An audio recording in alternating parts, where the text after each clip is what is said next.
Hi everyone, my name is Suma, and I'm here with Richard Sylvester.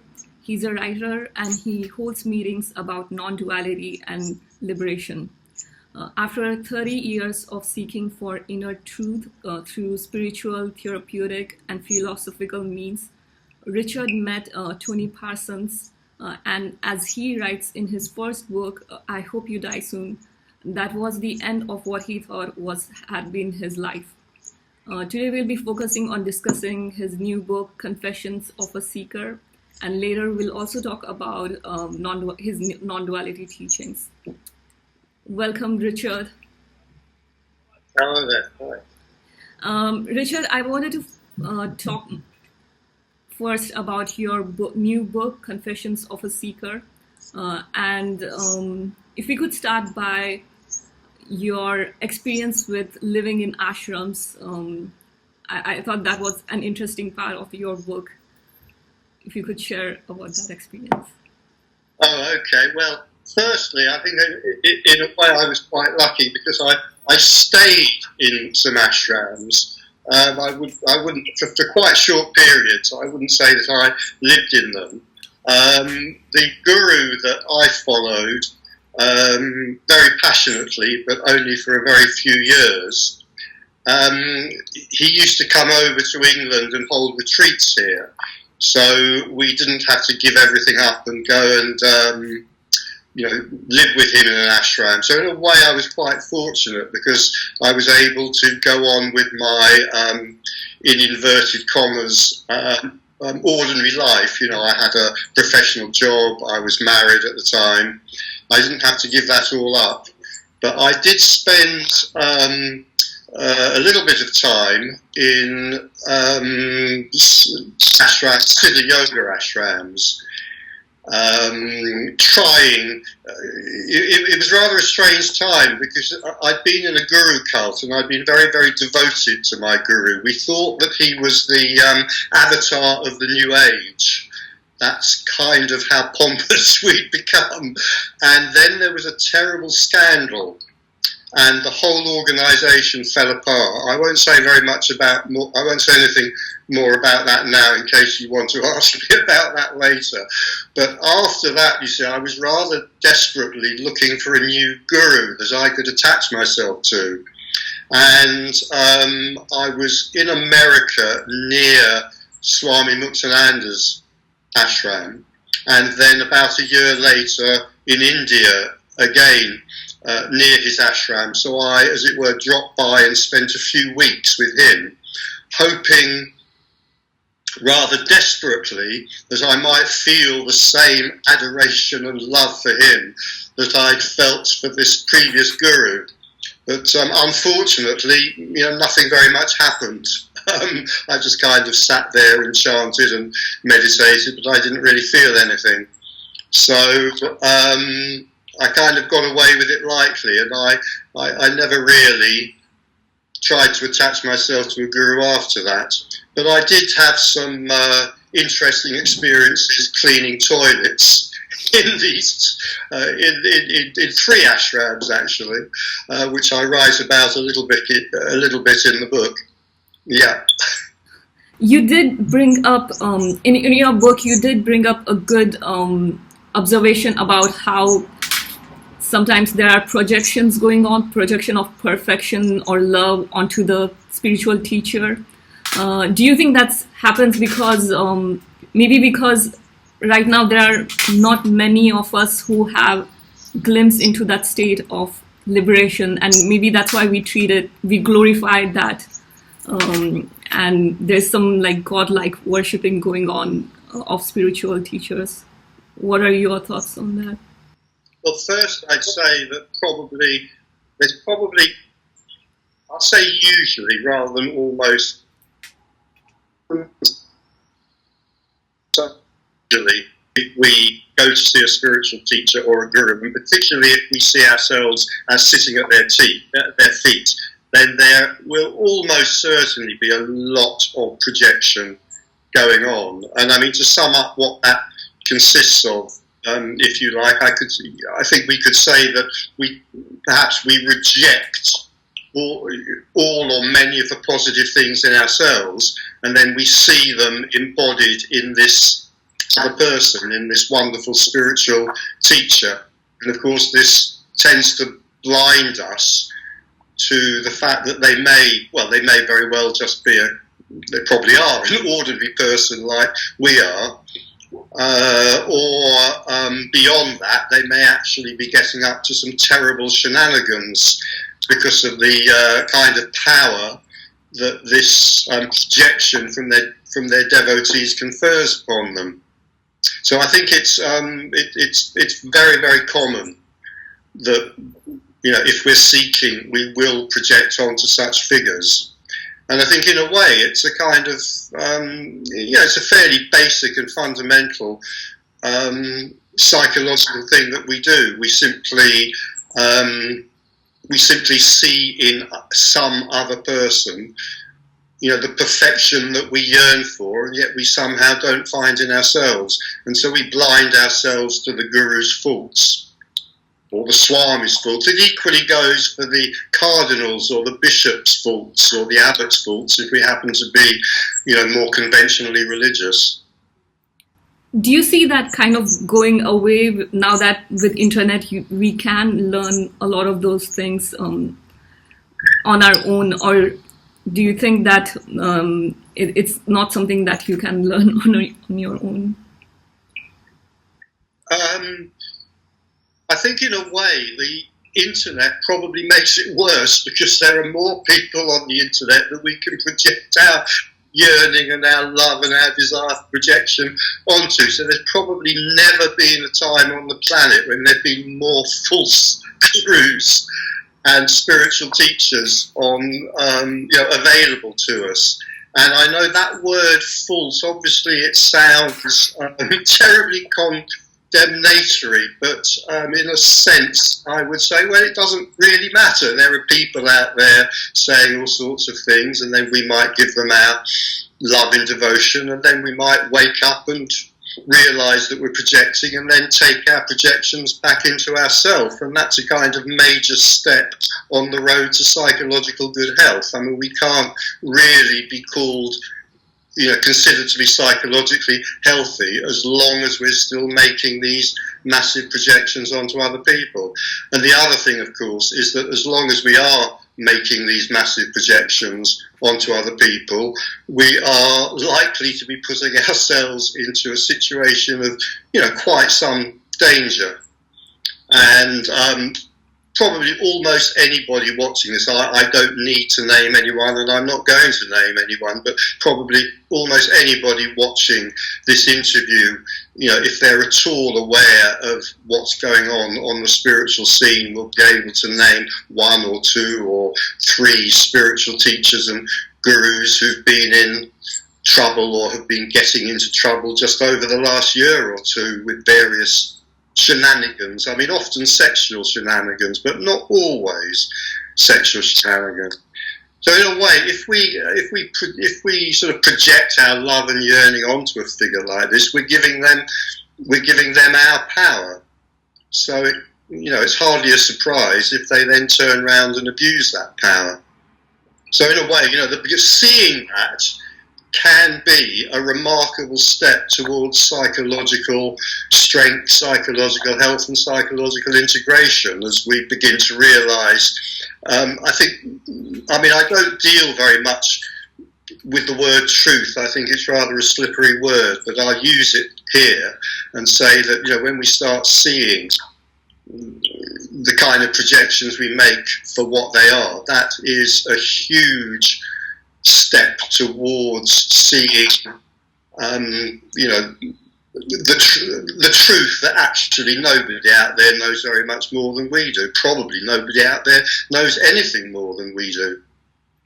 It's just that we think they do. We have all sorts of questions which are unanswerable, but we out there who can answer the question, particularly if they've got a long beard and a big hat and lots of devotees.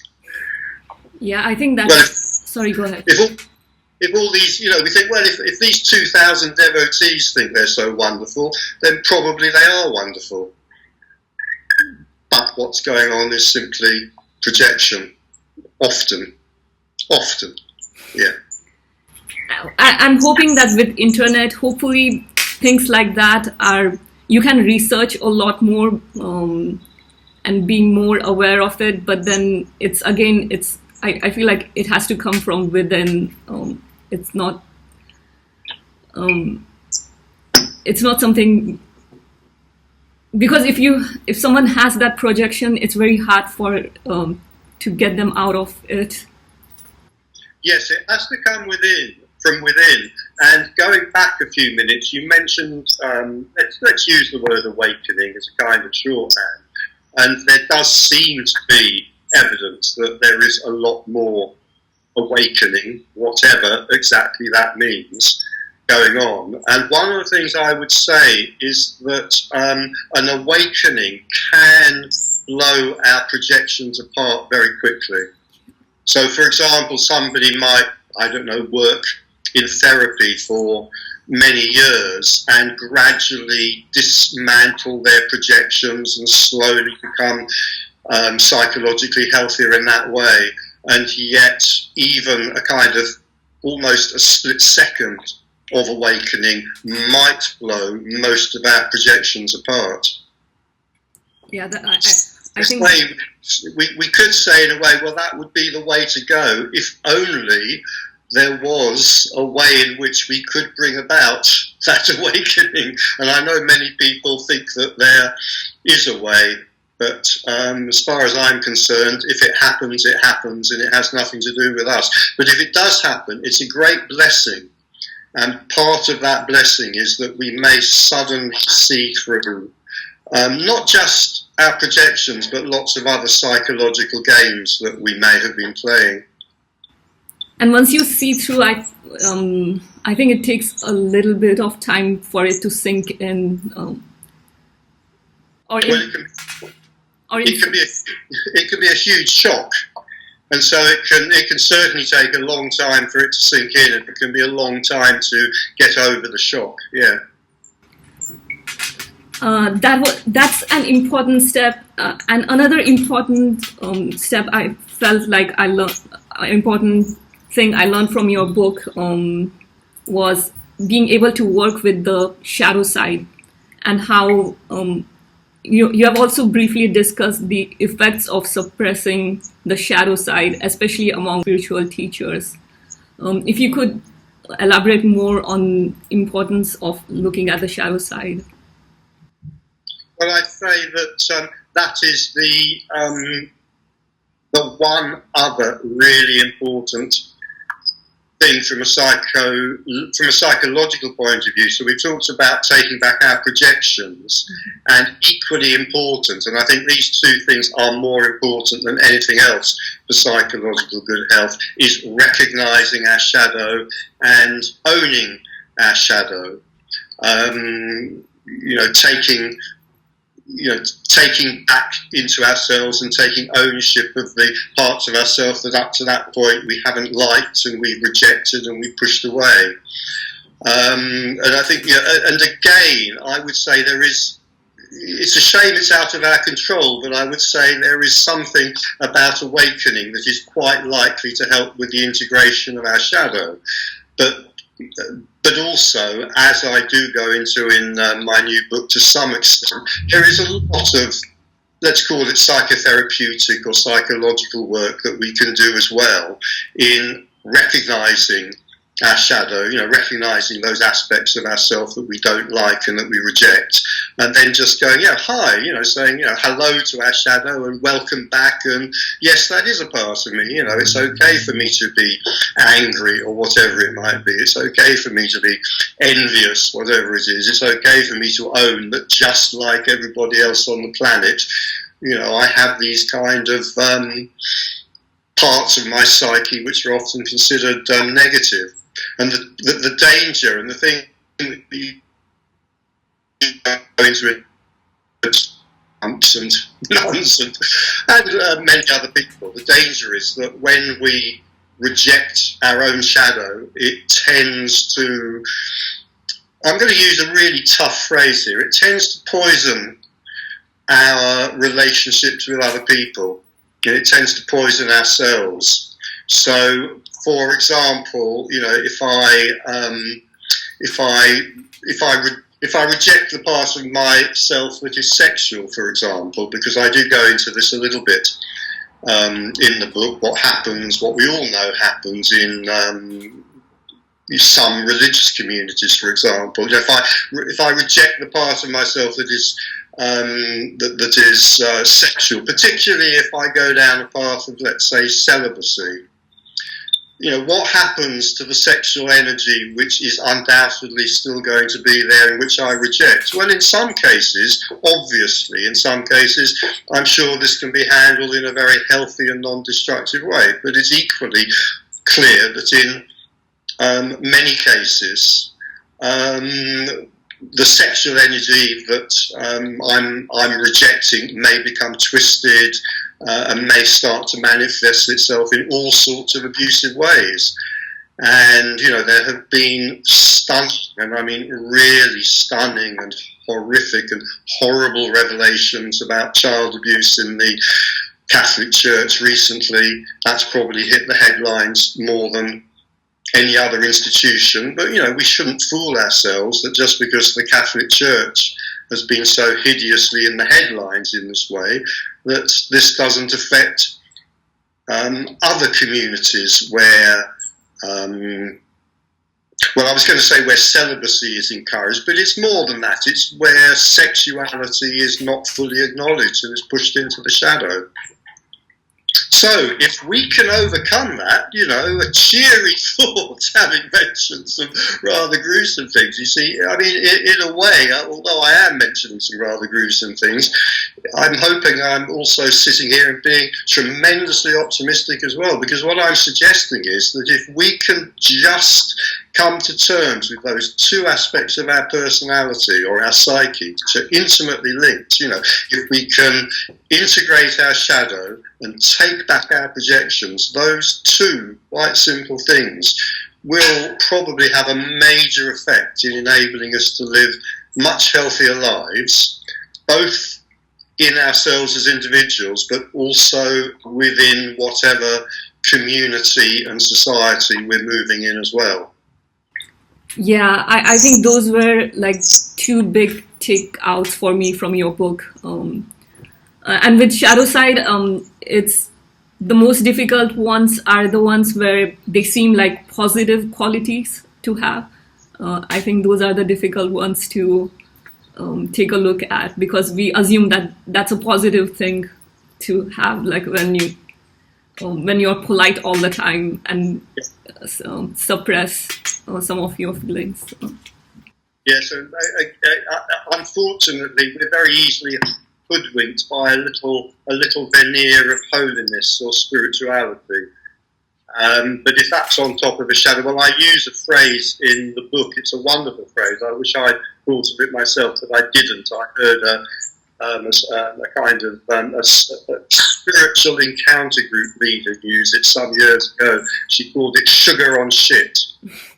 When you see this, the wonderful, holy, spiritual one, but basically they're abusing the young women in their ashram, or they're raping choir boys, or whatever it might be. Let's not beat about the bush. Those are pretty extreme examples of sugar on shit.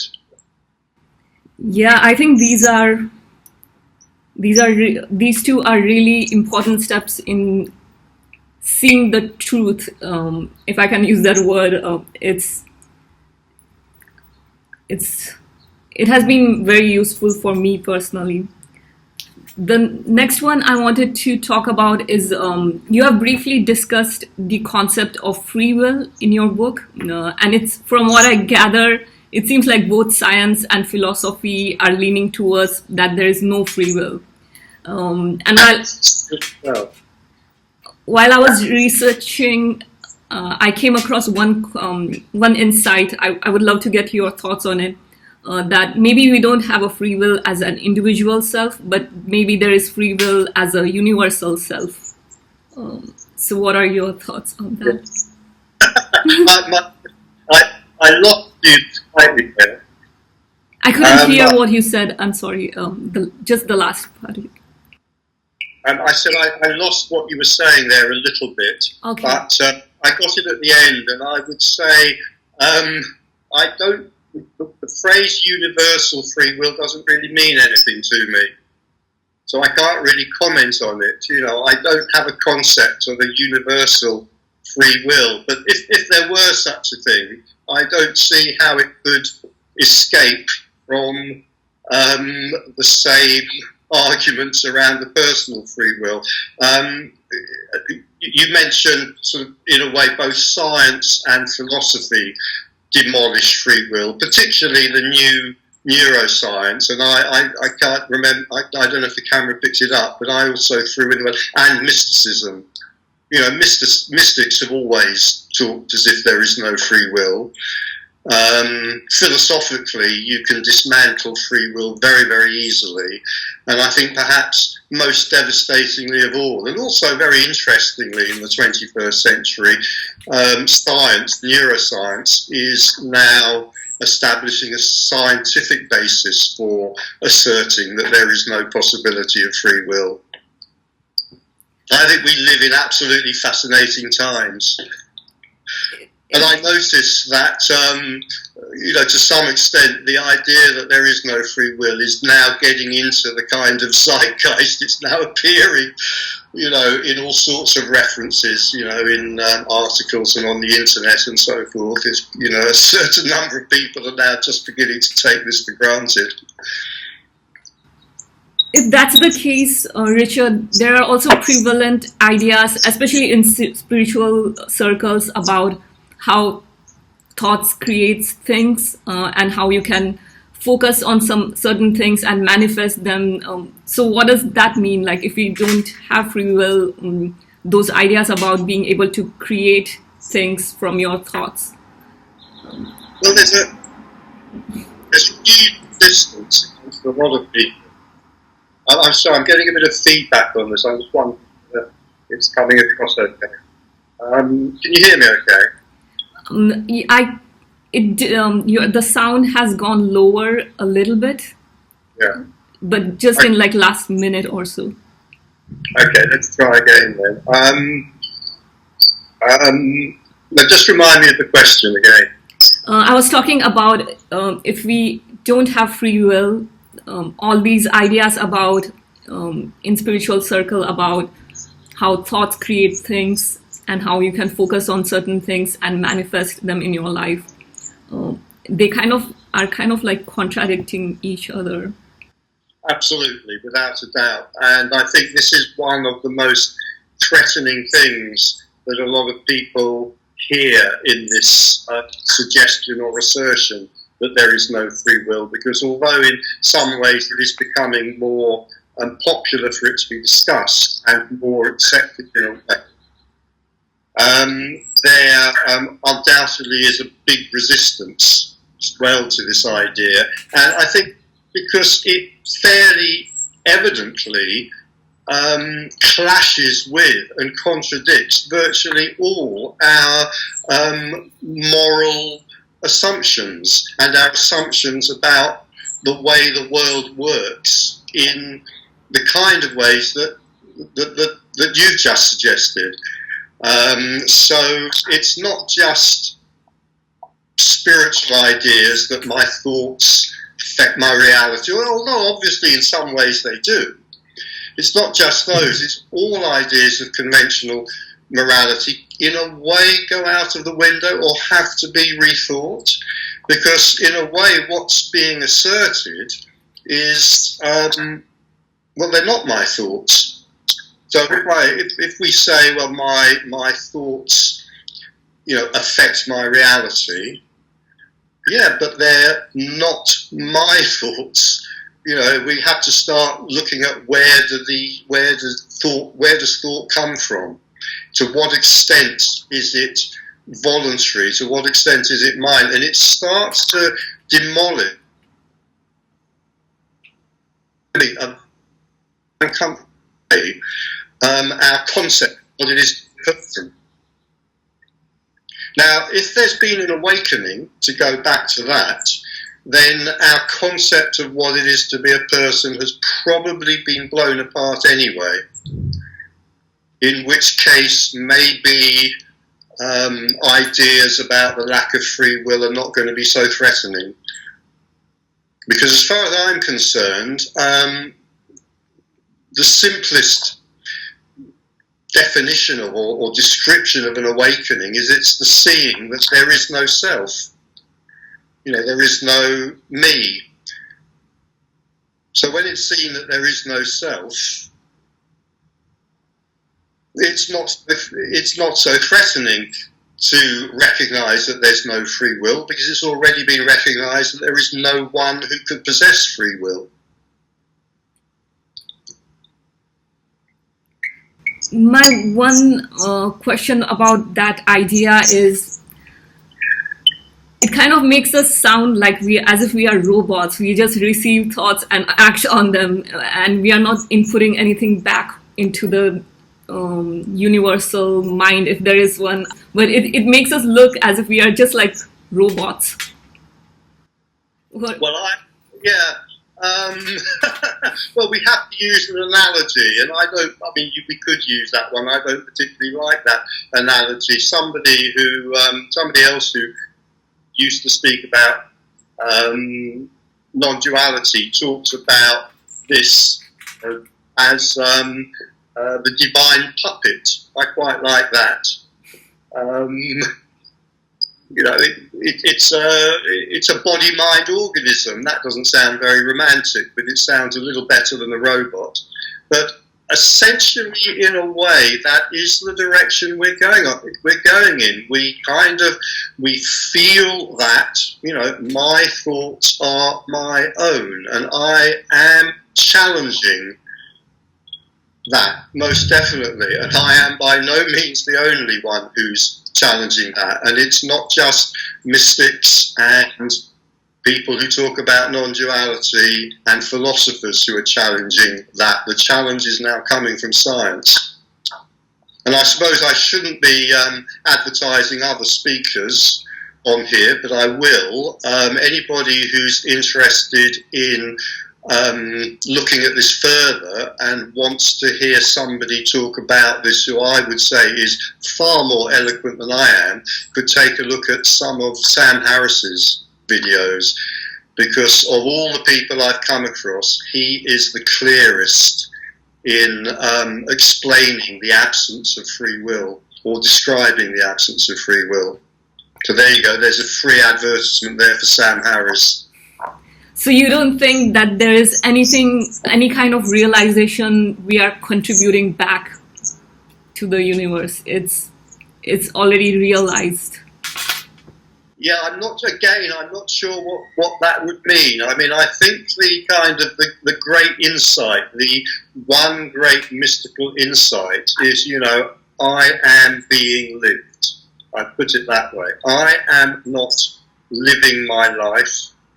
I am being lived.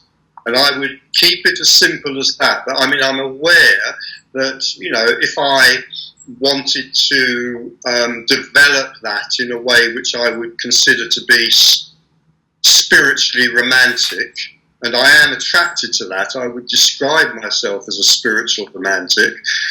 But if I wanted to develop that idea, you know, I am being lived, I could make a lot more out of it, and I could come out with a very flowery description. But I think that flowery description would simply confuse things and make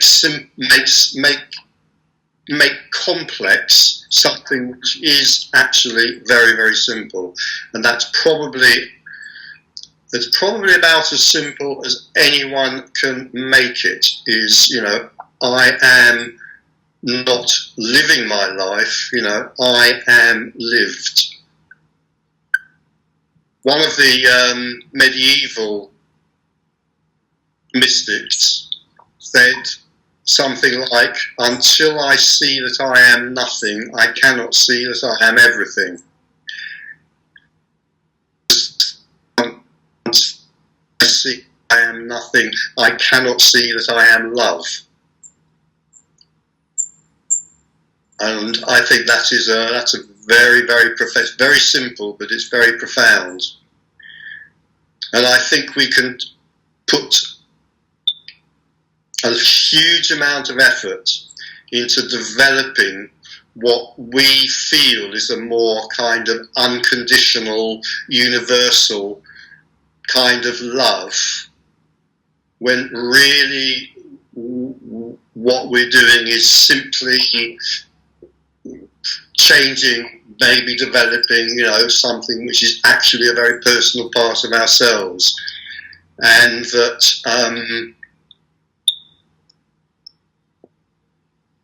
the kind of love that this mystic was speaking about, until I see that I am nothing, I cannot see that I am not, cannot come from us. It can only be seen when we, as it were, disappear, or when we collapse. In other words, when awakening happens and it's realised that actually everything that I thought that I was as a person is unreal. I mean, what we're talking about, what's happening here is we're kind of mixing together stuff about the book and stuff about non-duality, which is fine, I hope it's not confusing. But, that is, the most profound realisation. It's probably the only realisation that actually matters. That in terms of what I think myself to be as a person, that is nothing. It doesn't even exist. And that what I am is being lived by, if we like, we could say the universe. I am being lived by the universe. That experience of seeing that that the self is nothing, do you think that's experience, it has to be a mystical experience, or is it something you can get there with a gradual intellectual understanding, or does it have to be a radical moment where you have a mystical awakening? Yeah, I wouldn't say it necessarily has to be a moment, but I do think it has to be radical, and I would say that intellectual understanding has no bearing on this whatsoever. It's completely irrelevant. I mean, it doesn't matter whether I have no intellectual understanding or whether I am the greatest scholar of Advaita philosophy that ever walked the planet. That's just irrelevant. We can't get to this through the intellect. We can't get to this through what's normally meant by knowledge. And I have to say, that's very frustrating. It's very frustrating for me, actually, because I would love to be, a teacher. I would love to be a spiritual teacher, but I can't be, because there's this recognition that this can't be taught. It cannot be taught. All we can do is we can talk about it, and that's all we can do. For some people, it may come off as discouraging, because it comes off as if no matter how much effort you put into this work, there is no guarantee. And it seems a little bit unfair. Oh, it seems totally unfair, of course. Yes, I mean, all our concepts of fairness are based on, our assumptions and conditioning and concepts of ourselves as a person who chooses how they act in the world. And all our religious philosophies and most of our religious philosophies and most of our spiritual philosophies absolutely revolve around that story. And it seems grotesquely unfair, and people raise strenuous objections. I get strenuous objections. I get extremely rude and hostile emails sometimes from people saying, how dare you say this? It's absolutely awful that you say this. And all I can do is throw up my hands and say, well, I'm sorry, this is what mystics have said throughout the ages. And of course, I'm very lucky, because I live in an age where mystics are not killed usually, whereas in previous centuries, a lot of mystics have been thing. because it goes so much against the interests of religious and spiritual power structures. You see, and here we are, we've gone back now, in a way, to the idea of, gurus and priests and cardinals abusing their followers. How do gurus, spiritual teachers, bishops and cardinals get to abuse their followers? They get to abuse their followers because they have power, because they're given power over them. And what the mystic says completely cuts through that power. And the particular mystic that I was quoting from the Middle Ages a few years ago was executed by the church. So there's no doubt this is an extremely unpopular communication for a lot of people. It attracts a lot of hostility. And then for other people, they hear this communication, something in them recognizes the reality of it, and it is a huge and wonderful relief to come across it. And I suppose, having just mentioned that I get some extremely hostile emails, I should also mention, in fairness, I get some absolutely lovely emails as well from people who just want to share their recognition, of this with me, and find it a relief, that there are people that they can share that recognition with. Now, I live in London. I live near London, and I'm very fortunate because London is rather a centre of speakers and meetings about non-duality, and I give meetings about non-duality myself there. And I think one of the reasons that people come to my meetings and to other people's meetings is because they find it such a relief to be amongst people who understand what we're talking about here. Because it's very difficult to have the kind of conversation we're having here with your, your friends in the pub, or your colleagues at work, or your vicar, or your Buddhist teacher. It's very difficult to have these kind of conversations. And so, I hear over and over again from people that it's like, why do they go to these meetings in London? It's just so relaxing to spend an afternoon with, other people that you can talk freely about this to. It reminds me of your one more point that you mentioned in your book about, from what we just discussed, it seems like there is no point in getting involved in complex spiritual systems where they teach, it's kind of like a prison trap to get deep into something, because some of these schools, whether they're ancient or the modern ones, they can explain these things in a very complicated way and get you involved in complicated rituals or practices, and this kind of cuts through those things, where there is no need to do all of that. But it's not really so much that there's no need to do it.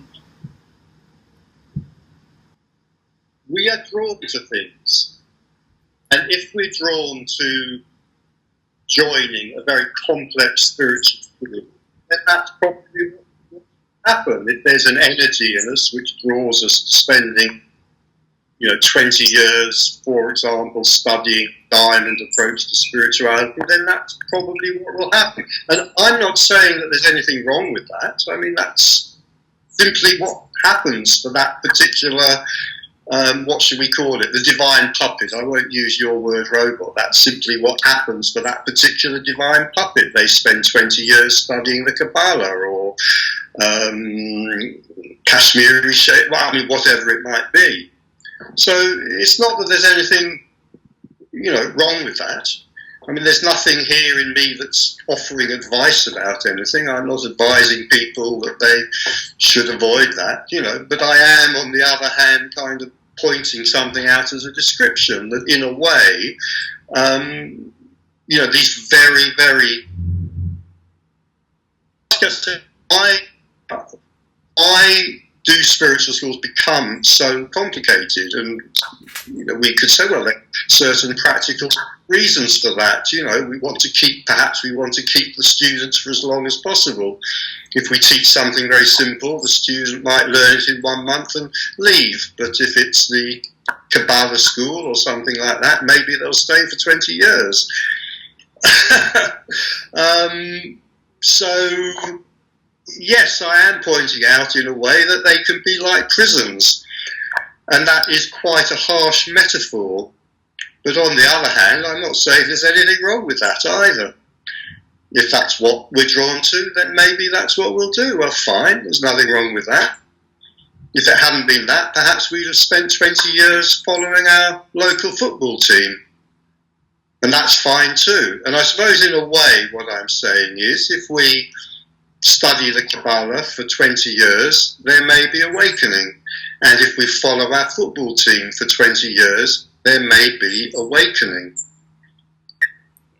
Now, which sounds like a reasonably innocent statement, but it isn't. And that statement is the kind of statement that can get some people very angry, particularly the people that run the Kabbalah schools.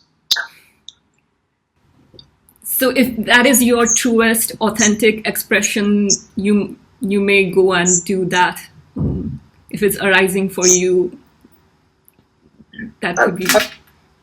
I wouldn't even use the word truest, authentic expression. I'd make it much simpler than that. We all know that, if you like, a very simple way of putting it, we are drawn to doing certain things. I get up in the morning, for whatever reason, I don't know, I might be drawn to going for a walk around my local park. Well, if that feeling arises, then it's quite likely that I will do it. It's not certain I'll do it. I might get distracted by stroking my cat instead. But you see what I mean? An impulse arises, and we either follow that impulse or we don't. It's quite likely that we will, but it's not definite. But we think that we have caused that impulse in some way. We think that we have chosen that impulse. I get up in the morning and I think, I have chosen to have the impulse to go to the park and walk around the park. Here I am walking around the park. I am a free, responsible, autonomous individual who has made this very mature choice to walk around the park. No, an impulse arose, and then this divine puppet followed it, or it didn't, because a different impulse arose. It's very, very simple. But we add to that simplicity a very complicated story. Coming back to your book, Confessions of Seeker, you have talked a little bit about channeling, and you made a good observation about how in the channeling world, we are not getting any new information. It's usually, it sounds similar if you listen to most of the channeling messages. One feedback I got, and I would love to get your thoughts on it, was maybe we are not getting new information. Maybe it's because we are not ready for that new information. And whenever we are ready for it, we'll receive that. That's one feedback I received. I would love to get your thoughts on that. Yes, I'm not sure I have any thoughts on it, because I'm not sure what that means. Maybe we're getting new information, but we're not ready for it. I mean, all I would say about that is, it sounds wonderful, that, and it sounds, we love these we love these, I'll call that a spiritual story. I mean, they sound wonderful and get very excited about them. And again, I'm not saying there's anything wrong with that. I mean, fine. I have a long chapter about channeling in the book, and clearly I have a certain attitude to it, which is not wholly positive. But I'm not saying there's anything wrong with going to a channeler or being a channeler or being a psychic. Of course not, because again, if an impulse comes up to do that, well, that's what the impulse is. I'm just making a comment, really, in a way. I'm describing something. It's very.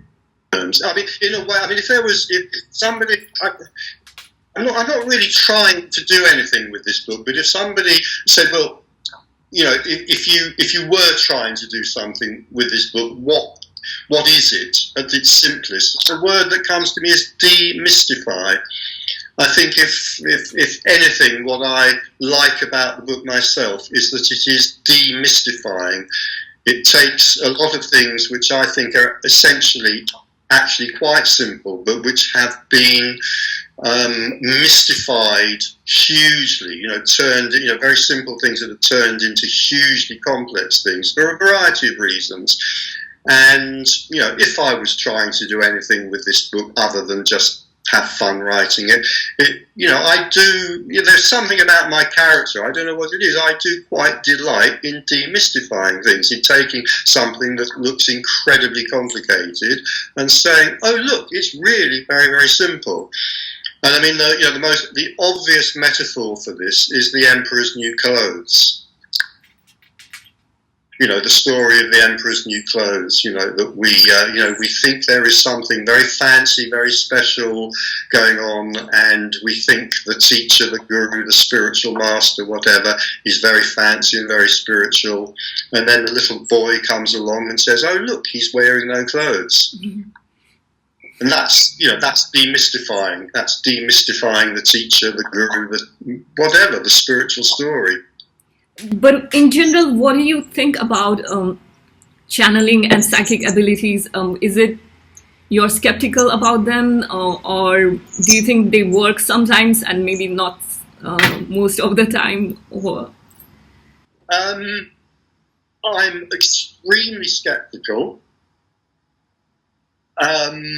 Obviously, there's a lot I don't know. There is a sort of related thing which I didn't write about is things like OBEs, out-of-body experiences, near-death experiences, these sorts of things. I mean, there is no doubt that we are able to have extraordinary experiences. And I mean, I have had some extraordinary experiences myself, a few of which I write about in the book. I think it's maybe an open question, however, as to whether those extraordinary experiences are simply, a product of the brain, which is in itself an amazing object, I'll call it. The brain is an amazing phenomenon and capable of doing incredibly wonderful things. So, in a way, we could say the question comes down to things like channeling, so-called psychic abilities, out-of-body experiences, near-death experiences, and so forth. Well, are these simply a product of the brain, or is something else going on? Well, I'm going to try and give a very clear answer to that from my perspective. I don't know if I'll succeed, but I would say my clear answer is, firstly, absolutely nobody knows. And if you think that somebody knows better than you do about this, that's one thing that you're definitely wrong about. And if I think that somebody else knows better than me about this, then that's something I'm definitely wrong about. So that's the first point. If we're going to raise the question, is something beyond the activity of the brain actually going on? Firstly, nobody knows. Apart from that, I would just say I doubt it. Probably not, but just like everybody else, I don't know. Sorry. I want to believe. We don't want to be left with the statement, I don't know and neither does anybody else. That's a very unsatisfactory statement for the psychological being. We like to put it in some box. Well, yes, and if we have a kind of, I'm going to use this word, I shouldn't use it, but it popped into my head. If we have a superstitious mind. And I know that some people might object to that word superstitious, so replace it with something else.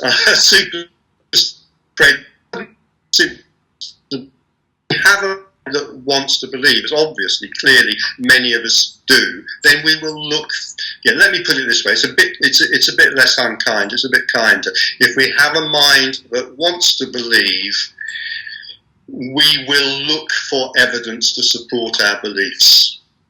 Quite obviously. Can I just give an example from the book that's just occurred to me? I write a little bit in the book about electronic voice phenomena. Yes.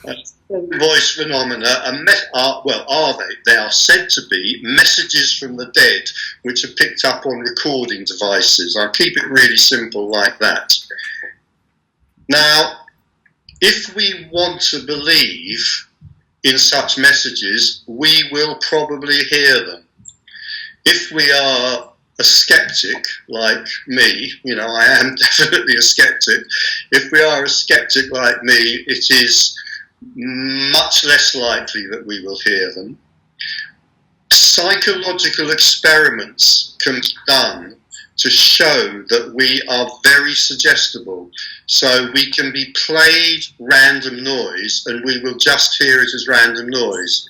If somebody then suggests that there's a message in it, maybe a message from the dead, who knows, if somebody suggests that there's a message in it and plays it again, we will hear that message in it. It's got nothing to do with skepticism or belief.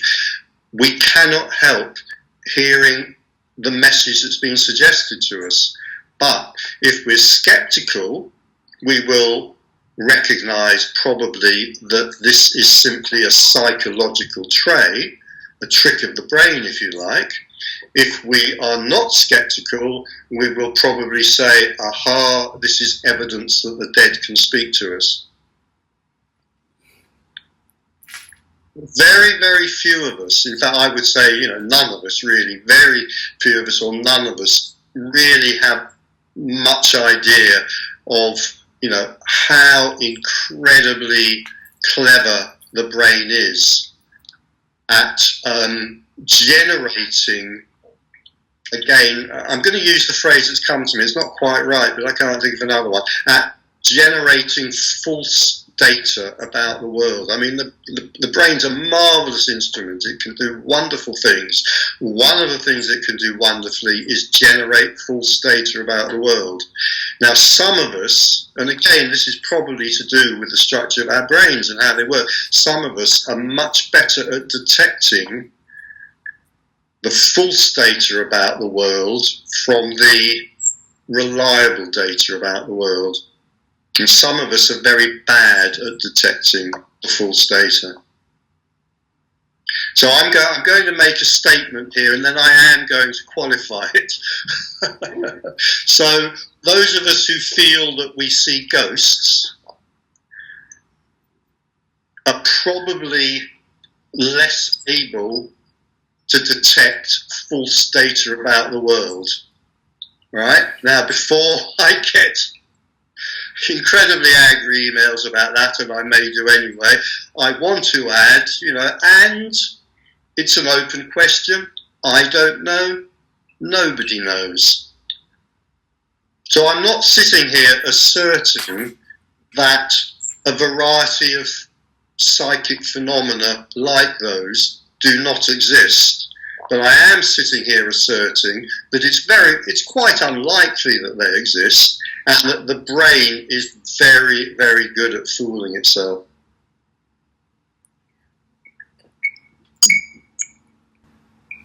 So do you think, for example, on our physical plane, how we have some truths, like, for example, when you freeze water, it will turn into ice. It's a truth.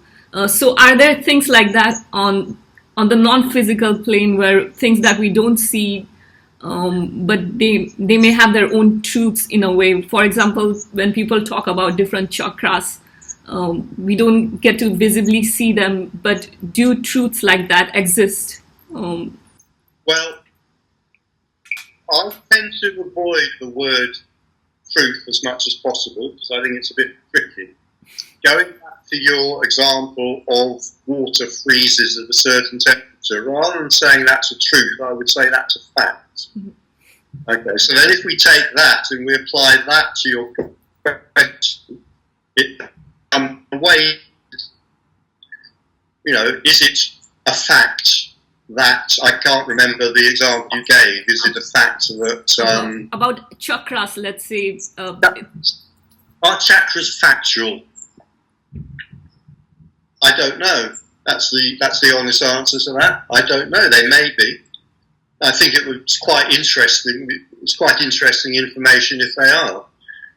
I mean, certainly, quite evidently, energy manifests in much more complex forms than we can simply, see with our everyday senses. That's quite obvious. I mean, you and I both have an electromagnetic field around us, but we can't sense it in our normal physical senses.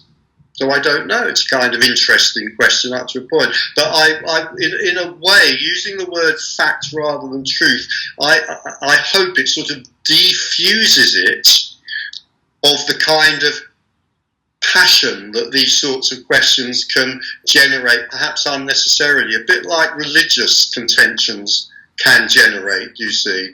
So if I was to say, well, I don't know whether chakras are true, I could imagine a lot of people perhaps getting rather hoity-toity and angry with me. Whereas I feel if I say, well, I don't know whether chakras are factual, it kind of takes the heat out of it a bit, I hope.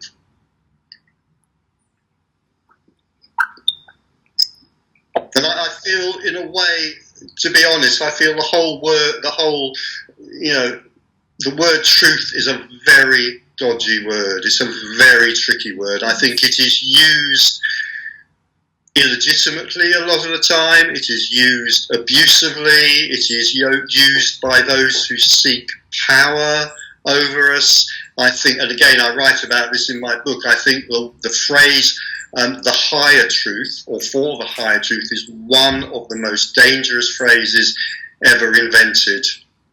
And if you want to know, or anybody watching this wants to know why I should be so suspicious of what sounds like a very innocent and indeed a very noble word as truth, just consider all the terrible harm, the terrible evil, the massacres, the bloodletting and the murders that have been committed over the centuries, over the millennia,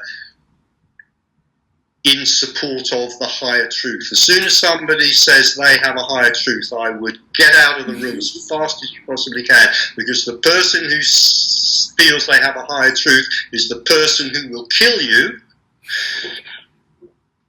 because that will save your soul or something like that. You see, somebody like me sitting here saying, well, chakras may be factually real or they may not be, is very, very unlikely ever to kill you over some belief or other. But somebody who thinks they have a higher truth, they're the person who's really, really dangerous. I think that gives me a lot of clarity on this subject.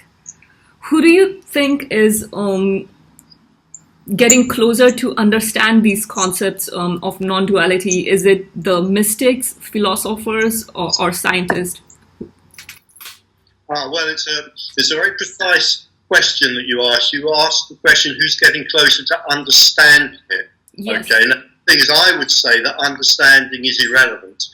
It doesn't matter whether you understand it. So there are, and I mean, I know individuals where this has happened. There are awakenings where there's no understanding whatsoever, you see. So if we go back to the question, I would say the honest answer probably is philosophers probably understand non-duality best, and that counts for nothing. It has no importance whatsoever. It has no more importance than, the man who's made it his life hobby to learn every soccer result from the Premier League soccer tables for the last 30 years. It has no importance whatsoever. So, in a way, yes, the philosopher probably understands Advaita best, but who cares? Meanwhile, the one who has had even a split second of awakening, they will know non-duality better than the philosopher with all their understanding. So even if you understand to a very deep level, if you have not experienced it, it may not be relevant. I'm sorry, I lost that. The signal broke up. Could you repeat that? Even if you understand it very deeply, it's not necessary. It's not the same as experiencing it. No, it's irrelevant. It's more than not necessary. It's irrelevant. It has no bearing on. It has no bearing on seeing non-duality whatsoever. And of course, again, this is one of the statements that mystics make, and which can give rise to great hostility, but for fairly obvious reasons. But yeah, absolutely. I mean, you could read every book on it. In theory, you could read every book on Advaita in the world that's ever been written. It gives you data. That's all. It's nothing to do with awakening. And the person who... I mean, people do really get very hot under the collar about this. But I mean, I know people that I've met people who I can absolutely say this all, that no study whatsoever, no knowledge whatsoever, no prior experience of any kind whatsoever, and then a sudden awakening.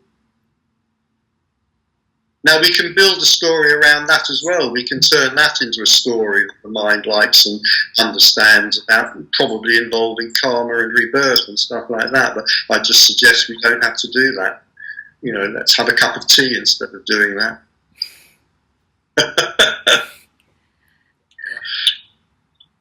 For the person who has that experience, who has that awakening, is it possible that even after the awakening, they still carry some of their mental conditioning? Yeah. They do. Well, probably. I mean, not only probably, but very likely. Yeah. That might depend, for example, on whether they've done psychological work on themselves before that. If they've done a lot of psychological work on themselves, let's say, for example, through psychotherapy or other means, then they might have freed themselves of a lot of that, or they might not. But the person who hasn't done that kind of work absolutely may still carry a lot of neurosis. Yes, yes, definitely. Because we have a lot of fixed ideas on how an awakening or an enlightenment looks like. So, but from what you have discussed, I gather that a person could seem like the same person before, and like... Yeah. Or by conventional means. I mean, you know, if we're talking in terms of social behaviour and personal relationships and so forth, by conventional judgments, they could appear a lot worse. I mean, for example, take somebody who has been socialised to be extremely repressed. Let's say, so they eat all their anger, they never show any anger, they're always very polite, you know, they're always very respectful and so forth. You know, they've been socialised to behave, if you like, they've been socialised to behave like a well-brought-up child in an adult body. And then let's say there's awakening, there's liberation, where it's not certain, but it's quite possible that a lot of that social conditioning may just drop away, because that is one thing that can happen with awakening, that a lot of conditioning can be seen through and disappear. So the person that was so nice and friendly and polite and never had a bad word to say for anybody, you know, they're so lovely.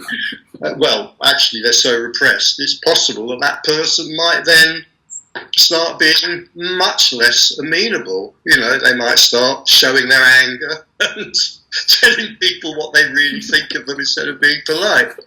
So, you know, we can't judge by conventional means here. So what's the change that happens? Let's say if the mental conditioning doesn't change, what's the change that happens on the inside for that person? I'm suggesting that it's very likely that the mental conditioning will change. I'm suggesting that it's not definite, but it's quite likely that a great deal of conditioning will be seen through will then fall away. This is one of the reasons that awakening can be very disorientating, because, of course, one of the things we're conditioned into is we're conditioned into, stories of meaning. So if you like, those of us who are religious, no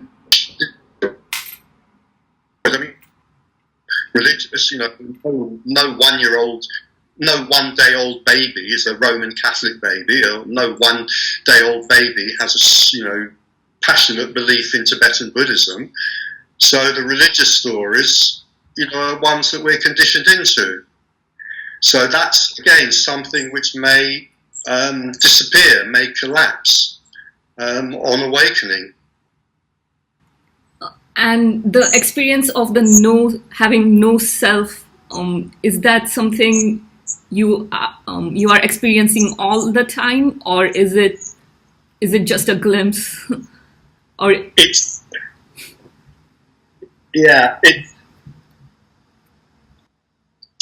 impossible. In a way, it's impossible to answer that question, you see, because the way the mind thinks, it has to put it in conventional terms. So the first thing is that you said, and it's the natural way to ask the question, the experience of no self. And I would say that it's not an experience.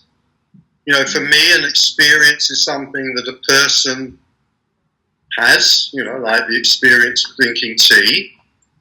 Whether there's been awakening or not, assuming there's a body-mind that's still alive, then experience still goes on. In other words, as the Buddhists say, or might say, before awakening, drinking tea, after awakening, drinking tea. So experience goes on. But the problem with trying to talk about this is that awakening itself, or seeing through the self, seeing the non-existence of the self, you like, is not an experience. It's not an experience precisely because it consists of there being nobody there who is having an experience. And in a way, one of the frustrating things about talking about this is that conventional language breaks down. I don't know whether this helps or not, and I don't know whether it's relevant to what you just asked, but let's try it. Assuming that physical death does not occur at the same moment as awakening, liberation, whatever you want to call it, then probably an ordinary life in some ways will go on. If there was the drinking of tea before, there'll probably be the drinking of tea afterwards. If there was enjoyment of walking around the park before, probably there'll be enjoyment of walking around the park afterwards. Now, having said that, it is quite likely that some things will change, and it could be anything that changes, but there are patterns, and the patterns are quite easy to see. And what those patterns are is that it is quite likely that the life that is lived after seeing of non-duality, let's say, it's likely to be quieter. Not necessarily, but it's likely to be quieter. It's likely to be more relaxed. Not necessarily, but probably, or possibly. There's likely to be less, in a way, less ambition. There's likely to be less need to push myself out into the world and push to get things done. That's not inevitable, but it's quite likely. So I talk to and I communicate by email with many people where non-duality has been seen, and that's a definite pattern that life tends to get quieter and it tends to get more simple, and there just is less motivation to keep rushing about and keep achieving. And actually, for a lot of people, this can create a problem. So a lot of people have communicated with me over the years about a loss of ambition, a loss of motivation. So once you see it, you can't unsee that. Unsee it. doubt whether you can unsee it. I mean, yeah, I'm very, very reluctant to give any absolute rules whatsoever. Anything I say in an absolute way, somebody will come up with an example that contradicts it. But I would say, once it's been seen, it's been seen. It's very difficult. I don't even know what unseeing it would really mean. And how would you differentiate if someone is having a genuine non-dual experience or if it's a psychological disassociation? I've lost you. I've lost you again. It broke. How would you differentiate if someone is having a genuine non-dual experience or a psychological disassociation? I would say they can be mistaken for each other. Particularly by mental health professionals, and if you are having or have had a non-dual awakening, I mean, I'm speaking very carelessly here, but let it go. If you have had or are having a non-dual awakening, it's probably a good idea not to share that with a mental health professional, because it's quite likely that they will diagnose you as disassociating. However, if you have ever experienced disassociation, which I have once in my life for quite a brief period of time, fortunately quite a brief period of time, if you've experienced disassociation, there is no way that it can possibly be mistaken. I don't think there's a lot of point trying to describe that very much, but I would just say that I think usually dissociation involves a feeling of being cut off. I'll just leave it at that. Dissociation involves a feeling of being cut off. And I'll say this even though I know it doesn't really work, just to try and point towards something. Awakening or seeing non-duality involves a connectedness unimaginatively beyond what you have ever experienced in your life before. So in that sense, you could say they are absolute polar opposites, dissociation and seeing non-duality. But don't go to your psychotherapist and start talking about an awakening unless you know that they're on board with it and kind of have a empathy with what you're saying. I think that's a very good difference you pointed out.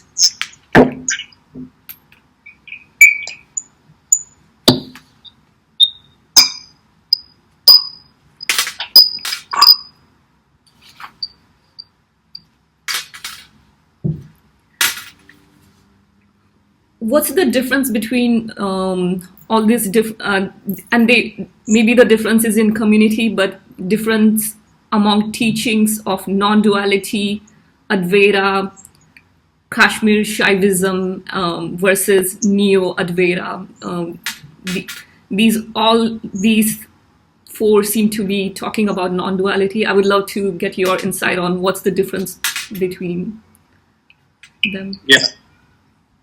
Well, you see, I would say that you can't teach non-duality. There's nothing to be taught about it. You know, I mean, I'm not. People sometimes call me a teacher of non-duality. I absolutely am not. I'm a speaker, a communicator. I like talking about it. I don't know why, but I do. I have nothing to teach people about it. And I would say, in addition to that, no one actually has anything to teach anyone about it. Non-duality, it's a description. It's a way of seeing. It's a way of seeing which is not in our control. We can't bring it about voluntarily. And it's a description, if you like, of that way of seeing. Now, very rapidly, because of the way the human mind works, very rapidly, it will become a teaching. People will turn it into a teaching. As soon as it becomes a teaching, it will become enormously complicated. Maybe not as soon as it happens, but somebody starts teaching about non-duality for the first time, go back in 20 years' time, and there'll be 1,000 teachings, and each one will be more complicated than the last, because this is what the mind does When the mind gets hold of something, it goes, I want to understand that. Oh, I think I can understand that. Oh, I have understood it in a gross way. Now let me understand it in a subtle way. So it will make it more and more and more complicated. And it's quite obvious, it seems to me, that this is what happens with all the spiritual teachings in the world and most of the religious teachings in the world.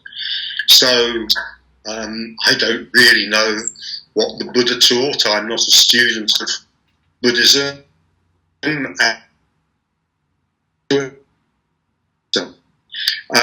But I suspect that certainly on a basic level, what the Buddha said was very simple.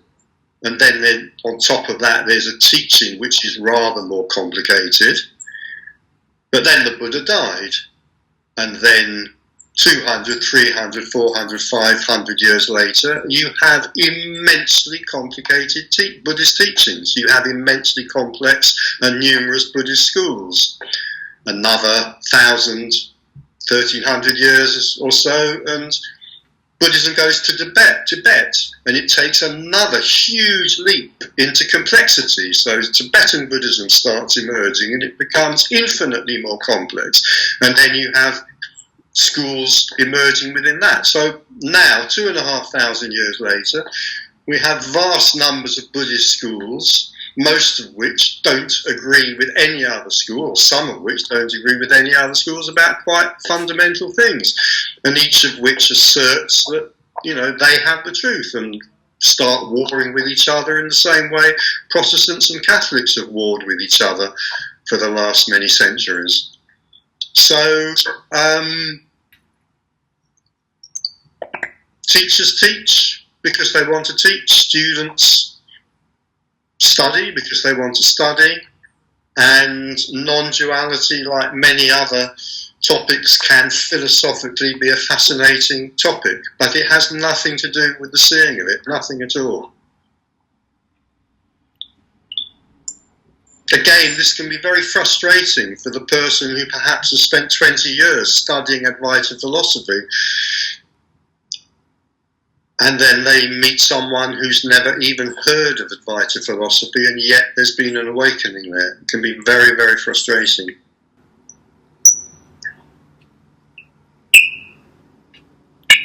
Do you think non-duality and Kundalini experience, they go hand in hand, or are they like different experiences? It seems like usually when there is a Kundalini experience, there is also an experience of non-duality, or are they like? I'm not sure about that, and certainly you can have non-duality awakening without Kundalini experience.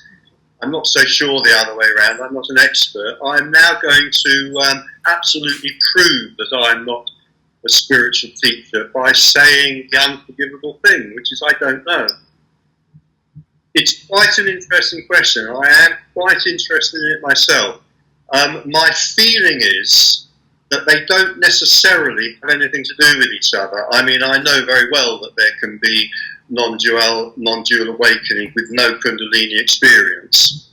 And I also know very well that there are Kundalini experiences which do not seem to be to relate to non-dual awakening. I mean, again, just as many, many years ago, I had a brief period of dissociation.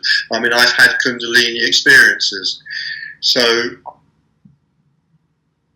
as I'm not a teacher, I can confess my ignorance and say, I'm not sure. My sense is that they quite probably do have something to do with each other, maybe in some cases, and maybe they don't have anything to do with each other in other cases. So I'm kind of trying to give, as safe an answer as I possibly can within the context of I don't know, but it's a very interesting question. Again, in a way, however, we don't need to get particularly tied up in it, because I don't mean this in, this can sound a bit harsh, but I don't mean it in that way, but I could again say in a way, who cares? Because as with everything else, things happen or they don't, you see. So Kundalini experiences happen or they don't. Awakening happens or it doesn't.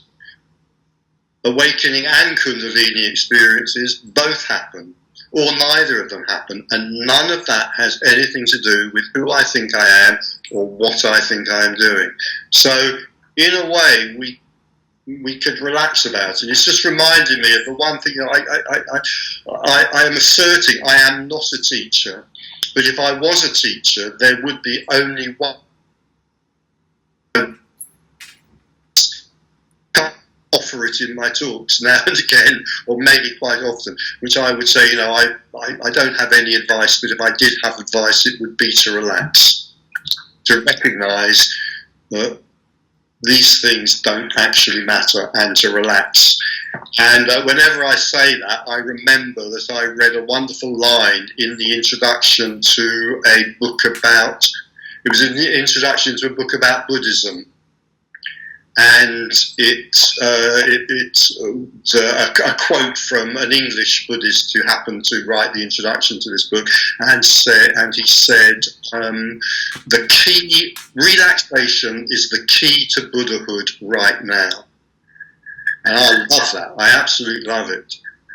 And another thing I'd say about that is that people sometimes, and it's a natural question, but it's unanswerable. People sometimes ask me, what's it like? And I've heard people ask other communicators about non-duality, what's it like? And there's no answer to that. There's no way you can answer that question, because it isn't like anything. But what I do say to that question is, well, it isn't like anything, but if it was like something, it would be like relaxation. So I think that's a wonderful saying. Key to relaxation is the key to Buddhahood right now.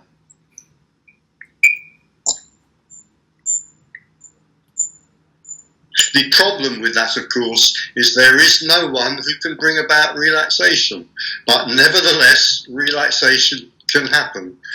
And what I usually add to that is, if relaxation does happen, it's a great blessing.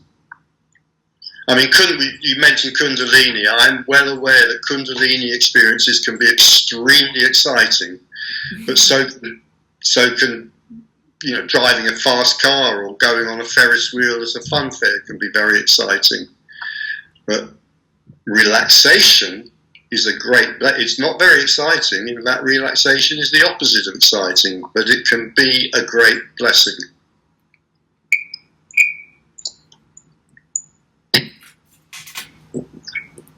Is there any,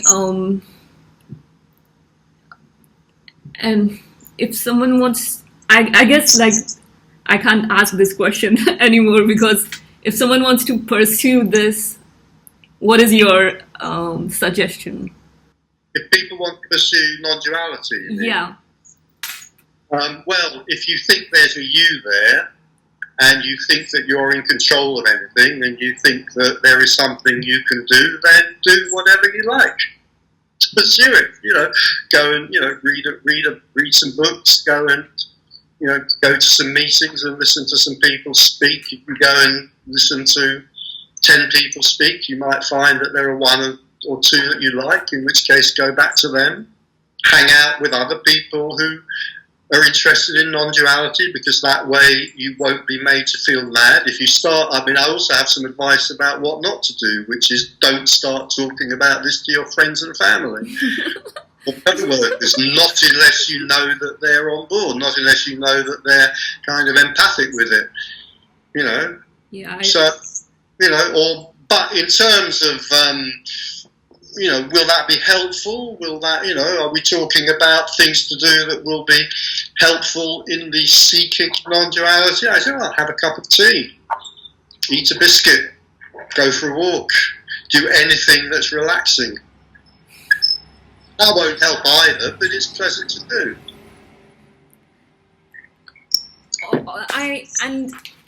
Although something. That's something quite important, actually, because you asked the natural question, which is, what can you do to seek this?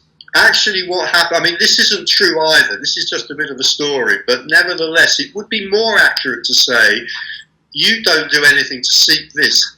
this seeks you. Non-duality seeks you. And seeing that, it begins to become much more understandable why what I think I choose to do is irrelevant. Non-duality seeks you. And there's a wonderful quote which I usually throw in at this point from Ramana Maharshi, which is what is it? The tiger has you in its mouth, something like that. You see, the tiger seizes you. The tiger is non-duality. The tiger sees you. What you do, you go where the tiger goes. You do what the tiger does, because the tiger is much more powerful than you are. So, in a way, even just kind of understanding this a little bit intellectually, it might help us to relax as we realise, okay, I think perhaps I want to go to that non-duality talk on Saturday, but maybe I want to go to the football match instead, and then I start agonising about which I should do. Maybe it can be a bit relaxing just to notice it doesn't matter, because it's not you doing it. Going to the non-duality talk may happen, going to the football match may happen, or maybe something completely different may happen. But it's not you doing it. Maybe the tiger wants to go to the football match. In that case, if the tiger's seized you in its mouth, you will go to the football match. It has a more quality of happening versus a quality of seeking. Exactly. That's a very good way of putting it. Yeah, we think we are seeking this, but this is simply happening. Yeah. It's part of the kind of natural, and again, it sounds a bit harsh. I can't think of a different way of putting it. It's part of the kind of, the natural arrogance of the human ego to think, I am doing all this. I'm in control of this. I'm doing all of this. Even when we feel at our most kind of helpless and pathetic, oh, I want to be enlightened and I can't get there. Even then, the mind thinks, I'm in control here. I can do something about this. I can decide to buy an aeroplane ticket and go and sit in an ashram in India. No, that might happen. That might happen. Sitting in an ashram in India might happen. But it's not me that controls that. I had one more question about non-duality. I don't want to take up too much of your time. No, you can as much as you'd like, because I'm quite enjoying this. It's one of the things I like doing most, is talking about stuff I find interesting. But anyway, go on. This question is about non-duality and dismissiveness. Like, for example, that state of non-duality has that quality. It's about where you don't have an inquiry anymore, because you have a realization that it's unknowable and there are no questions in that state. So there are two different scenarios where you can get to that state. Where the first one is where, let's say, a person has always been dismissive about everything. They have this attitude that, oh, you're wasting your time in trying to understand this. This is unknowable, and they don't even pursue anything in that world. And the other one is the second one is where someone goes deeply into pursuing this and then comes to the realization that it is unknowable. There is no inquiry. There are no questions. So the first one has this quality of dismissiveness, and the second one has the quality of realization. Would you think that they both are a state of non-duality, or is there a difference?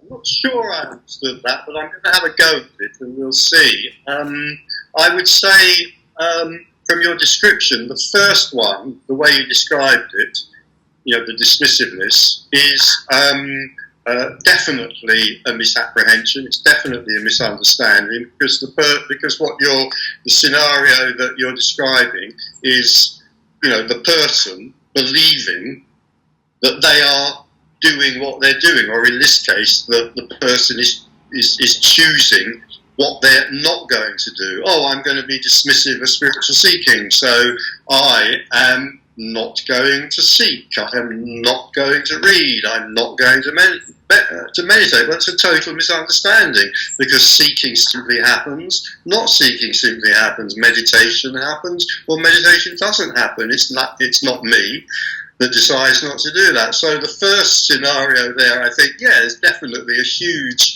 misunderstanding going on, but it's the natural misunderstanding. It's the natural misunderstanding of the egoic person, that I'm in control both of what I choose to do and also what I choose not to do. So about I got you might have to go through the second one again. The second one is kind of the passionate seeker, yes?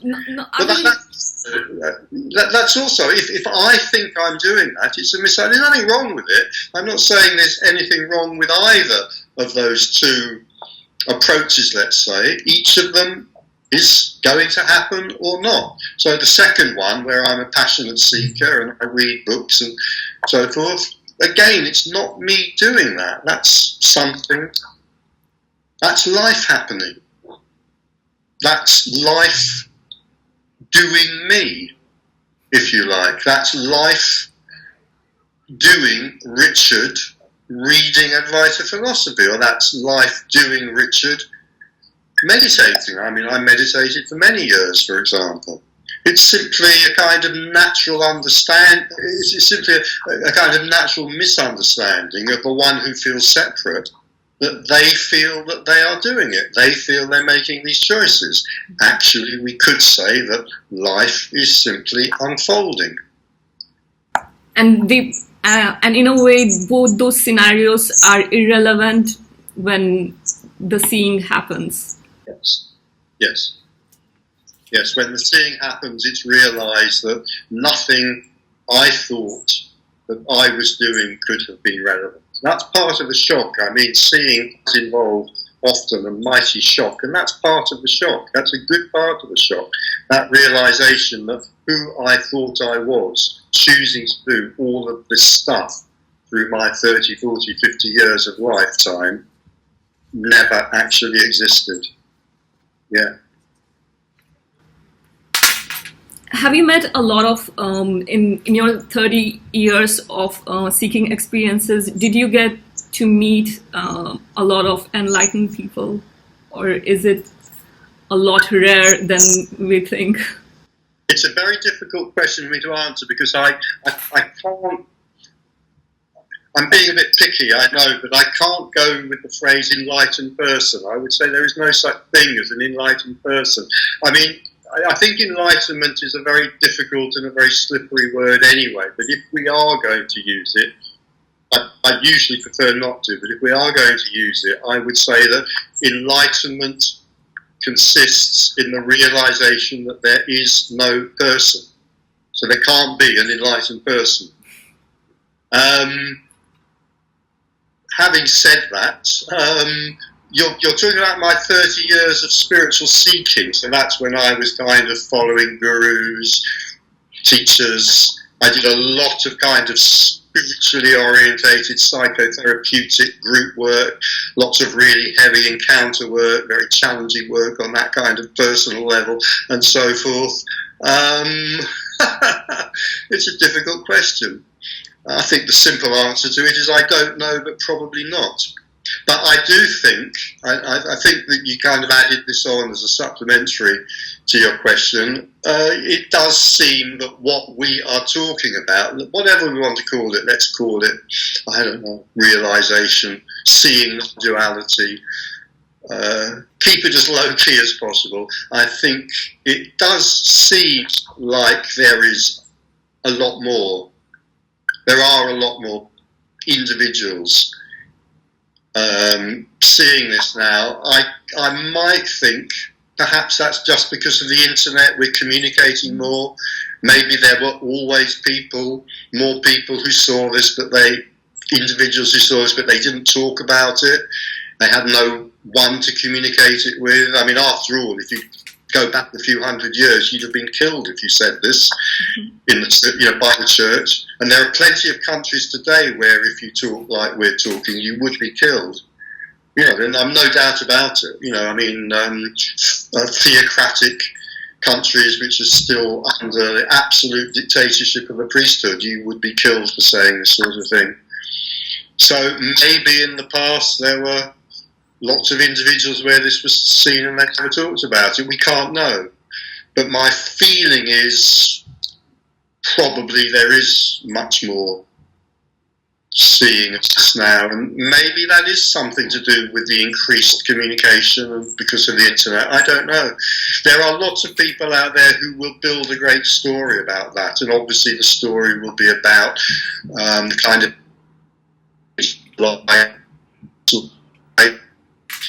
level of consciousness on the planet as a whole, raising a level of energy, kind of things. And if you like such stories, have them. There's nothing wrong with them. I mean, they don't mean anything to me.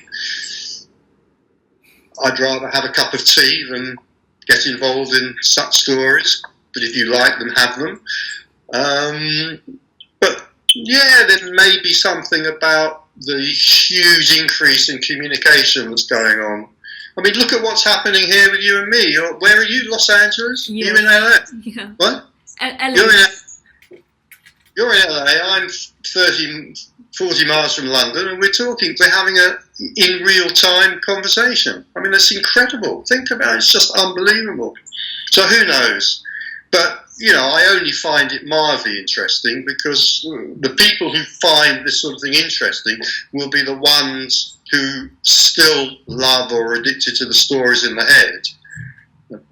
They will go far beyond the known facts of the case, and they will add these other glorious and very exciting and magical stories about how the vibrational level of everything is changing and we're moving towards some kind of age of enlightenment or something. All I would say to that, I say two things. Firstly, I don't know. And secondly, before I'm branded as the worst ignoramus on the internet, neither does anybody else. But we can create some lovely stories out of it, if we want to. What do you think the impact would be if, let's say, if it's officially proved that there is non-duality nature to our reality, and we are able to scientifically prove that? What do you think would be the impact? Well, in one way, we're getting quite close to this because I think neuroscience, apart from showing that we have no free will, is also showing that there is no central self. I find this absolutely fascinating that science is also saying, science is now saying the same thing that mystics have said for millennia, that there is no central self. What's the Buddha's central message is no self. Now, neuroscience, 2,500 years later roughly, is saying the same thing. We're just this conglomeration of disparate parts, and there is no central control of the self. There's no self of any kind making decisions. There's no powerful self in there. There isn't even a powerless self in there. I mean, I think that's absolutely fascinating. And I don't know, it might affect our attitude to, if you like, real world, everyday issues. I don't know,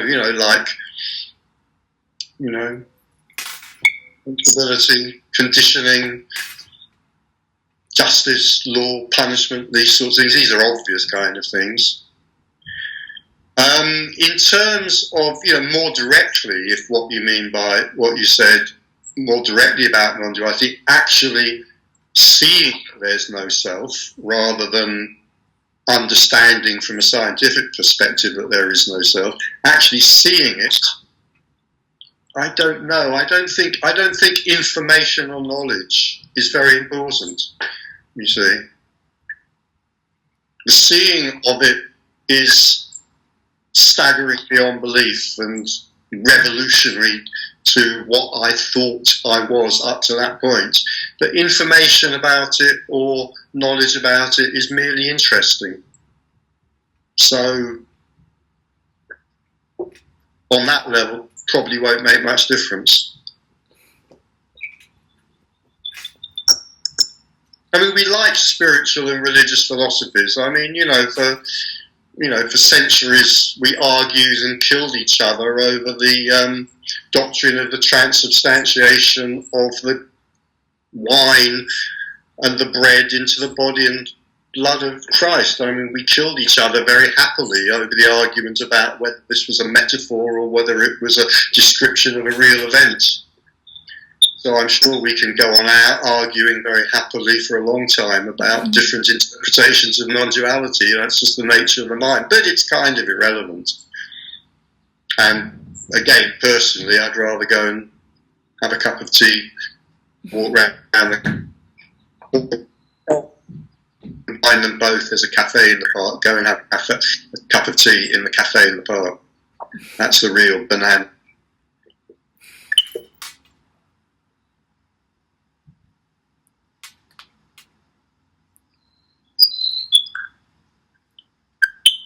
What are your thoughts on how science is handled in spiritual circles? Oh.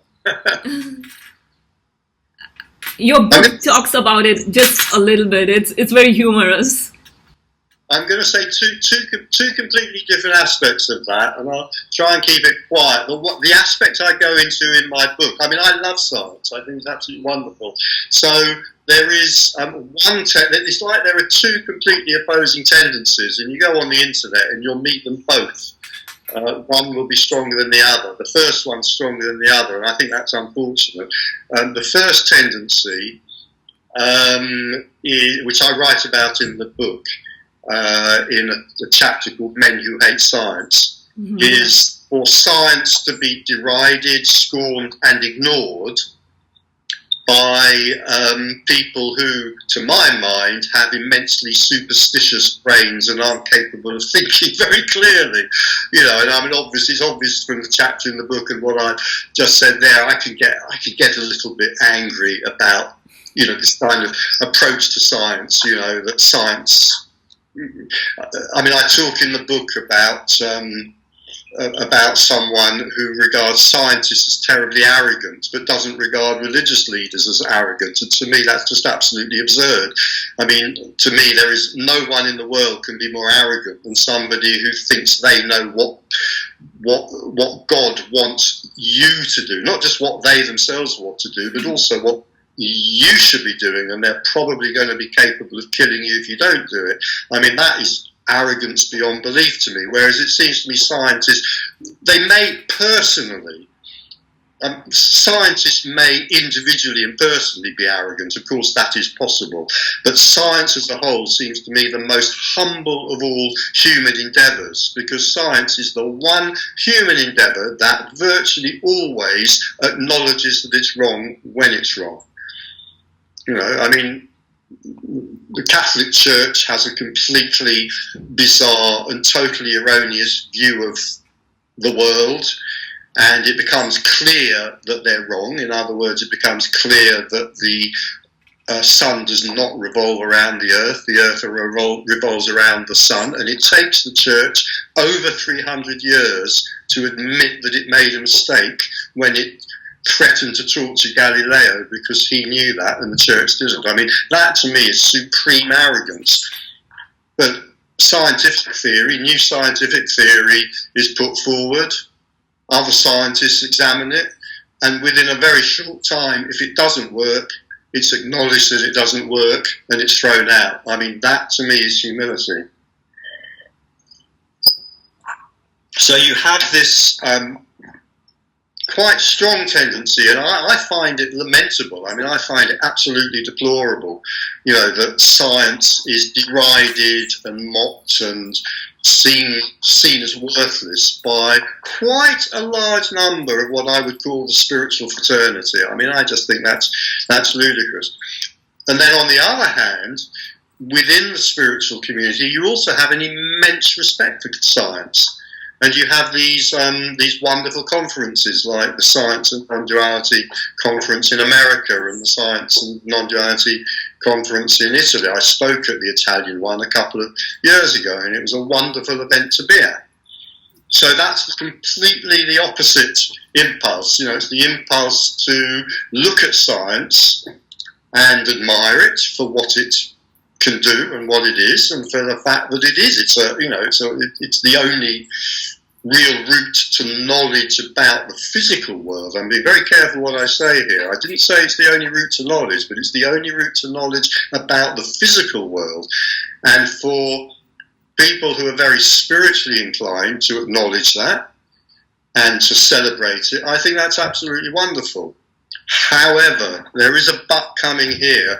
I do think that people get wildly overexcited sometimes about what they see as connections between spirituality and science, and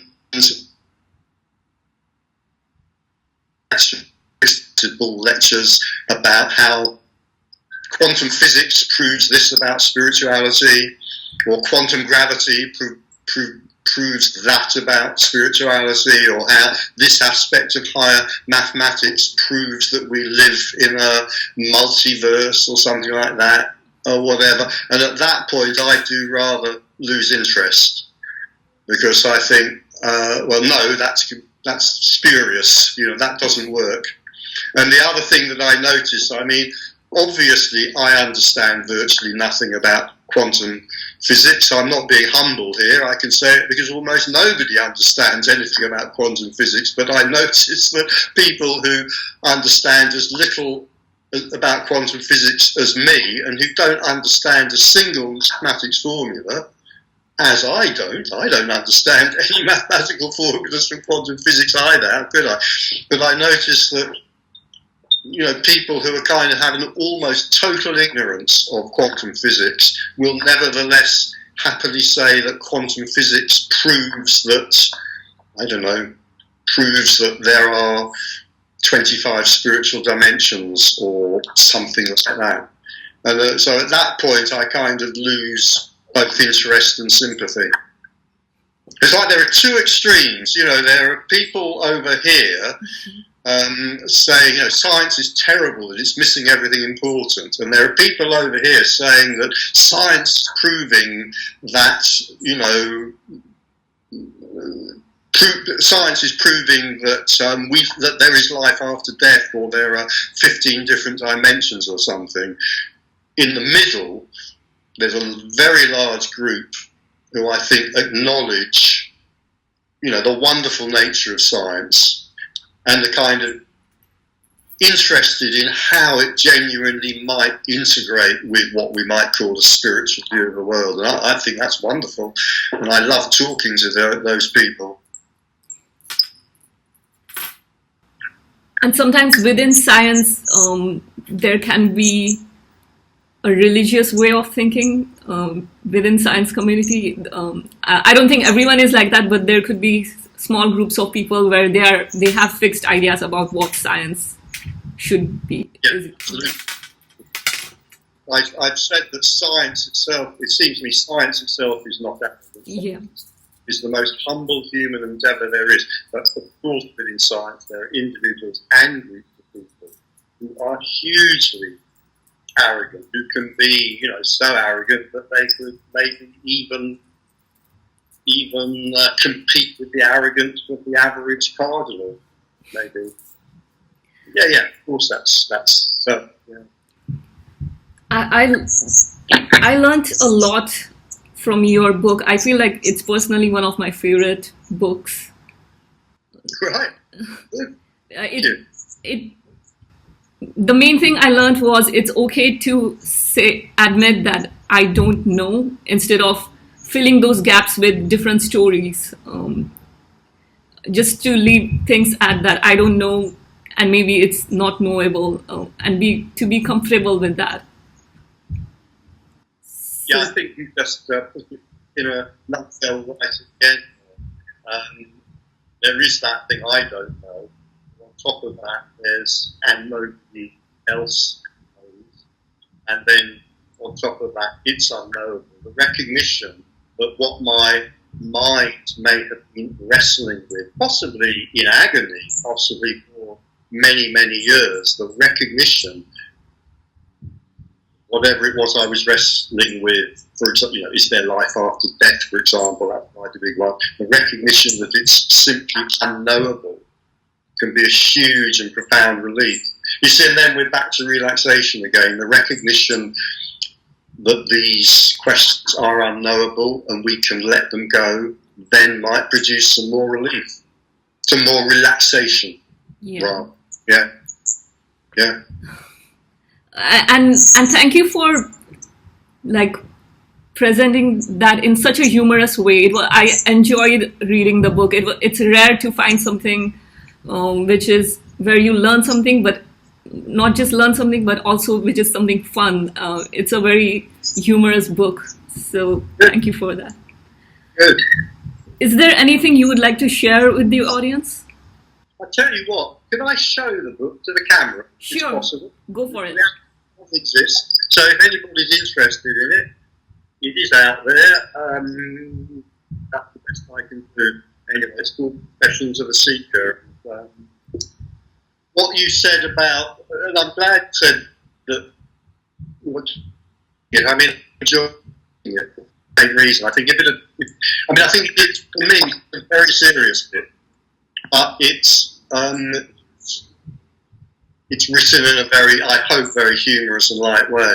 And I think partly because of that, I really enjoyed writing it. If it had just been written as a serious, book, which it could have been, I probably wouldn't have had as much fun writing it. So anyway, I had fun writing it, and if anybody out there reads it, I hope you have fun reading it. Yeah. Thank you so much, Richard. I think you have been more than generous with this interview, and this was immensely valuable for me. Good. Thank you. I've enjoyed it very much. Thank you for taking your time to do it. Yeah. And if people want to find out more about you, they can go to richardsylvester.com. That's right, yes. Or I've got a YouTube channel with quite a few. There's quite a lot out there on YouTube as well. Yeah. And I want to thank the viewers for watching this video.